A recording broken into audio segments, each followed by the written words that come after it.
నమస్తే. చిన్నప్పటి నుంచి ఎన్నో పుస్తకాలు చదివి ఉండవచ్చు భగవంతుడి దయ వల్ల. కాకపోతే కొంతమంది 1,00,000 అంటారు, కొంతమంది 1,50,000 అంటారు. ఇట్లాంటి లెక్కలేమి తెలియడం చెప్పలేం. కానీ ఊహ తెలిసినప్పటి నుంచి అంటే తెలుగు చదవడం అలవాటైనప్పటి నుంచి పుస్తకాలు చదవడం అలవాటైంది.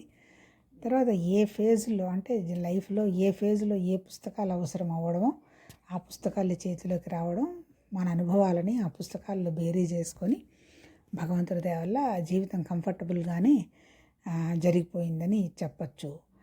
తర్వాత ఇంకా ఏంటి, దాని తర్వాత ఒక 20-25 సంవత్సరాల ముందు అప్పటి వరకు ఆధ్యాత్మికత అటువంటివంటే ఏం తెలియదు. కానీ ఆ పుస్తకాలు కూడా చదవడం మొదలైంది. ఎప్పుడైతే ఆ పుస్తకాలు చదవడం మొదలైందో ఇంకా ఈ ఊహల్లో రాసే ఫిక్షన్స్ వాటి మీద వ్యామోహం పోయింది. ఫస్ట్ చూడటంతో అర్థమవుతుంది, తెలిసిపోతుంది. ఎండింగ్ చూడడంతో స్టోరీ అర్థమైపోతుంది. కాబట్టి ఇంకా వాటి మీద పెద్దగా శ్రద్ధ ఏం లేదు. ఇవి భక్తితో మొదలుపెట్టి తర్వాత యోగము, ఆరోగ్యము, ఆ తర్వాత జ్ఞానము, వీటికి సంబంధించిన పుస్తకాలు కూడా స్టెప్ బై స్టెప్ చేతిలోకి రావడం జరిగింది. చివరికి ఎన్నో పుస్తకాలు చదివిన తర్వాత ఇప్పటికి కూడా ఏదన్నా ఒక పుస్తకంలో శైలి బాగున్నా, కొత్తదనం ఉన్నా ఏముంటుంది, ఎవరు చెప్పినా చెప్పే విషయం ఒకటే, కానీ చెప్పే విధానాలు తేడాగా ఉంటాయి. అవి ఏదన్నా మనసుకు కనుక నచ్చితే అవి చదవడం జరుగుతుంది. కానీ ఎన్ని పుస్తకాలు చదివినా ప్రయాణం మాత్రం వచ్చేసేసి ఒక పుస్తకం దగ్గర ఆగిపోయింది అని చెప్పొచ్చు. ఎప్పుడు చదివినా ఆ పుస్తకం అయితే ఎన్నిసార్లైనా చదవబుద్ధి వస్తుంది తప్ప మిగిలిన విషయాలు ఒకసారి చదివిన తర్వాత పుస్తకం మళ్ళీ అంతగా పెద్దగా చదవాలనిపించటల్లా. ఈ పుస్తకము దాదాపు ఒక 100 సంవత్సరాల ముందు కొన్ని ఆర్టికల్స్ ఆ మహానుభావుడు రాయడం జరిగితే వాటిని అవి ఉర్దూలో రాసినట్టున్నాయి. వాటిని ఇంకొక మహానుభావుడు ఒక 30 సంవత్సరాల నాడు ఇంగ్లీష్లోకి తర్జుమా చేశాడు. ఆ పుస్తకాన్ని ఇంగ్లీష్లో ఏమని రాశారు, ట్రూత్ ఎటర్నల్ అని రాశారు. ట్రూత్ ఎటర్నల్ రాశారు. తర్వాత దాన్ని తెలుగులో కూడా అనంతవాణి అనే పేరుతోటి దాన్ని ట్రాన్స్లేట్ చేయడం జరిగింది. ఇది ఆ పుస్తకం రాసింది రామచంద్ర అని. ఆయన్ని ముఖ్యంగా ఈ మన సహజ మార్గానికి ఆయన ఆది గురువుగా చెప్తారు. ఆయన లాలాజీ గారిని పిలుచుకుంటారు. ఈ పుస్తకంలో దాదాపు ఆయన ఎన్నో అంటే చెప్పాలంటే వేదాలను ఉన్నాయి కదా. వేదం అంటే ఏంటి, వేదం అంటే ఏం లేదు. వేదము అంటే తెలుసుకోవడం అని అర్థం. ఎప్పుడైతే సృష్టి మొదలయ్యి మనిషికి బుద్ధి వికాసం జరిగిందో, బుద్ధి వికాసం అంటే మనస్సు, బుద్ధి, చిత్తం, అహంకారం ఇవన్నీ కలిపి కూడా సూక్ష్మ శరీరం కిందకు వస్తాయి, హృదయంతో కూడా కలిపి. ఎప్పుడైతే ఆ వికాసంలో అంటే ఏంటి, పరిణామ సిద్ధాంతం చెప్తారు కదా. ఆది మానవుడి స్థితి నుంచి మనిషి, తర్వాత కొంత ఆస్తి దాచుకోవడం, తర్వాత పిల్లలు, తర్వాత కుటుంబ వ్యవస్థ, తర్వాత సమాజం, తర్వాత రాష్ట్రాలు, తర్వాత రాజ్యాలు, ఇట్లా స్టెప్ బై స్టెప్ అయ్యేటప్పుడు ఎవల్యూషన్ వచ్చింది అని చెప్తారు. మరి అది సరే ఆ రకమైన ఎవల్యూషన్ తీసి పెడితే ఇక్కడ వచ్చేసేసి అసలు మానవ జీవితం ఏంది, అసలు మనిషి ఎలా వచ్చాడు, మనిషి ఏం సాధించాలి, మనిషి పుట్టుకకు అర్థమైంది అని దాన్ని ఆధ్యాత్మికంగా అవగాహన చేసుకోవటం మొదలుపెట్టారు. అలా అవగాహన చేసుకొని వాళ్ళు శృతులు అంటే ఏంటి, వాళ్ళ అంతర్గతంగా వాళ్ళు రిసీవ్ చేసుకున్న దాన్ని వాళ్ళు మంత్రాల రూపంలో సంస్కృతంలో రాసిపెట్టారు. ఆ మంత్రాలు అవన్నిటిని కూడా కలిపేసేసి 4 వేదాల కింద చెప్తారు. ఋగ్వేదం, యజుర్వేదం, అథర్వణ సామవేదం కిందకు వస్తాయి. ఇవన్నీ కూడా ఏంటి, ఈ ఒక్కొక్క వేదంలో కూడా మహర్షులు ఒక్కొక్క విషయాన్ని తీసుకొని వాళ్ళు రాశారు. తర్వాత దాన్ని నెక్స్ట్ వచ్చిన వాళ్ళు డెవలప్ చేసినట్టున్నారు.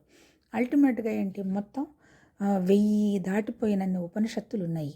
ఆ ఉపనిషత్తుల సారమంతా కలిపేసి భగవద్గీతగా చెప్పారు. భగవద్గీత వచ్చి స్మృతి, ఉపనిషత్తులు అవన్నీ వచ్చి శృతి. అంటే వాళ్ళు డైరెక్ట్గా రిసీవ్ చేసుకున్న వాటిని శృతులు అంటారు. వాటిని అర్థం చేసుకుని మళ్ళీ పేపర్ మీద పెట్టిన వాటిని స్మృతులు అంటారు.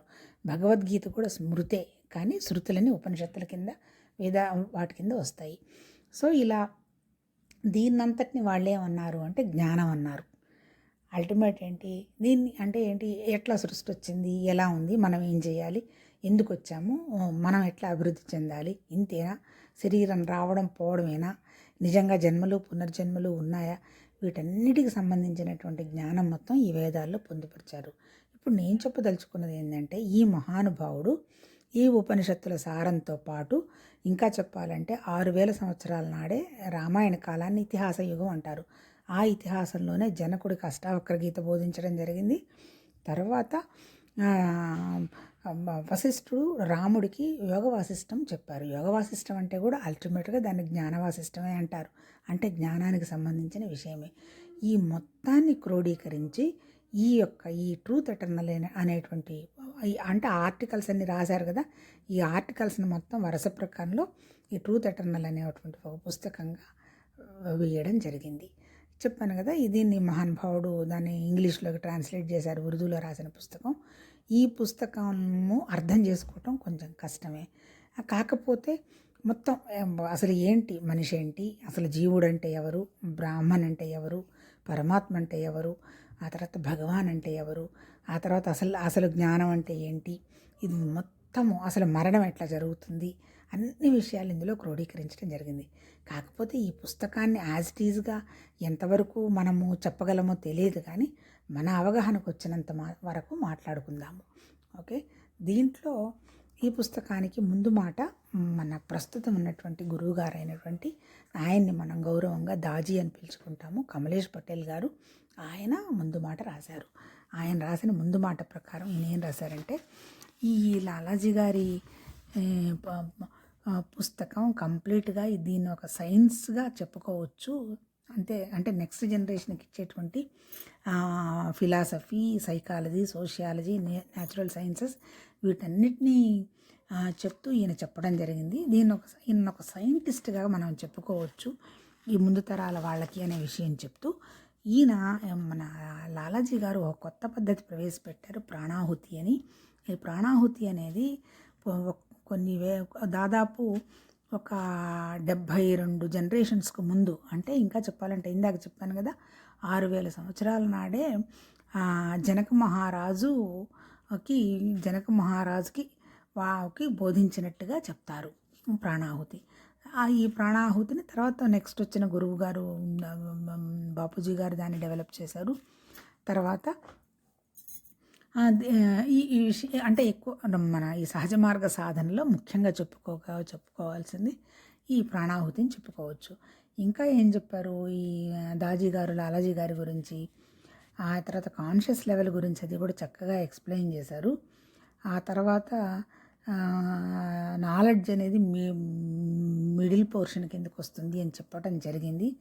ఆ తర్వాత ఆయన అన్ని చక్రాల గురించి చెప్పారు.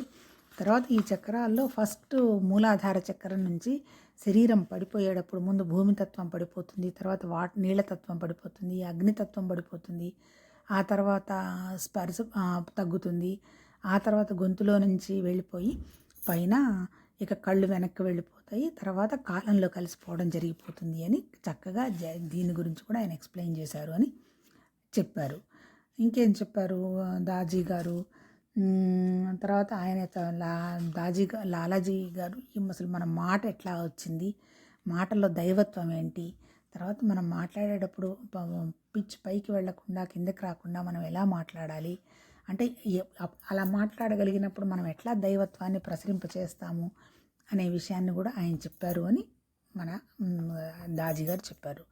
తర్వాత ఇంకేం చెప్పారు, ఆ తర్వాత ఆత్మ అనేది డివిజిబుల్ అంటే ఏంటి అంటే ఒకటే కాదు, దాంట్లో రకరకాలుగా ఆత్మ ఉన్నది. దాంట్లో ఏంటి ఆత్మ అంటే మూమెంట్ అండ్ థింకింగ్, కదులుతూ ఉంటుంది, తర్వాత ఆలోచన చేస్తూ ఉండేదాన్ని ఆత్మ అంటారు. తర్వాత 3 ఉన్నాయి కదా, 3 డివిజిబుల్ అంటే ఏంటి, ప్రాణం ఉంది, మనసు ఉంది, శరీరం ఉంది, వీటన్నిటికి సంబంధించి భేదంగా ఉంది. కాబట్టి ఆత్మ కూడా అందరూ ఒకటే అన్నారు, కానీ దాంట్లో కూడా భేదం ఉన్నట్టుగా ఈయన చెప్పడం జరిగింది అని చెప్పారు. తర్వాత ఇంట్లో చాలా అర్థం చేసుకోవాల్సినటువంటి ప్రశ్నలు చాలా ఉన్నాయి.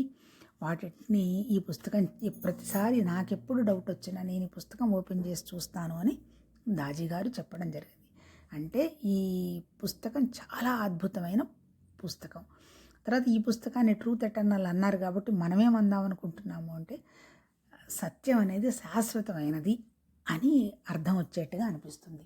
సత్యం ఎట్లా శాశ్వతమైంది, శాశ్వతం కానిదేంటి, కాలంలో ఉండేదైనా, తర్వాత వస్తువుగా ఉన్నదైనా, తర్వాత ఒక ప్రదేశంలో ఉన్నదైనా, ఏదైనా సరే అంటే ప్రకృతికి సంబంధించింది ప్రతిదీ కూడా ఉంటుంది, పెరుగుతుంది, మారుతుంది, వెళ్ళిపోతుంది. అంటే మార్పు జరుగుతుంది.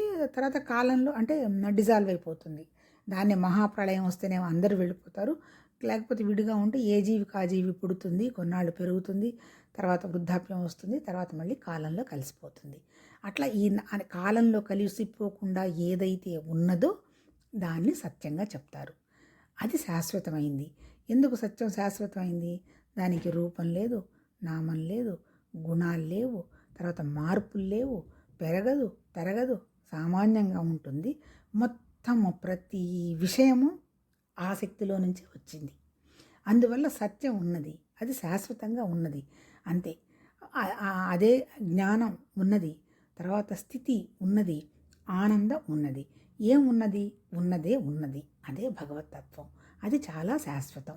అంటే సత్యం అనేది శాశ్వతం అనే దాని మీద మన లాలాజీ గారు రాసినటువంటి ఈ సత్యం శాశ్వతం అన్నటువంటి ఈ పుస్తకాన్ని ప్రతి చాప్టరు కొంచెం అర్థమైనంత వరకు అవగాహన చేసుకోవడానికి ప్రయత్నం చేస్తాము.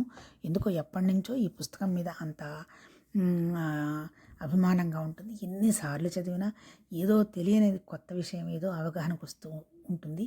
ముఖ్యంగా ఇలా ఈ పుస్తకం గురించి మాట్లాడుకోవడం ఎందుకంటే ఇప్పుడు ఎంత అవగాహన ఉండింది, తర్వాత ఎంత అవగాహన ఉంటుంది, అది ఏమన్నా అవగాహన ఆచరణకు వస్తుందా, మనల్ని ప్రశ్నించుకోవటానికి మనం ఎంతవరకు అనుభవానికి వస్తున్నాం అనేటువంటి విచారణ చేసుకోవటానికి అవకాశంగా ఉంటుందని భావిస్తూ రోజు ఒక 15 నిమిషాలు ఈ పుస్తకం గురించి మాట్లాడుకుందాం.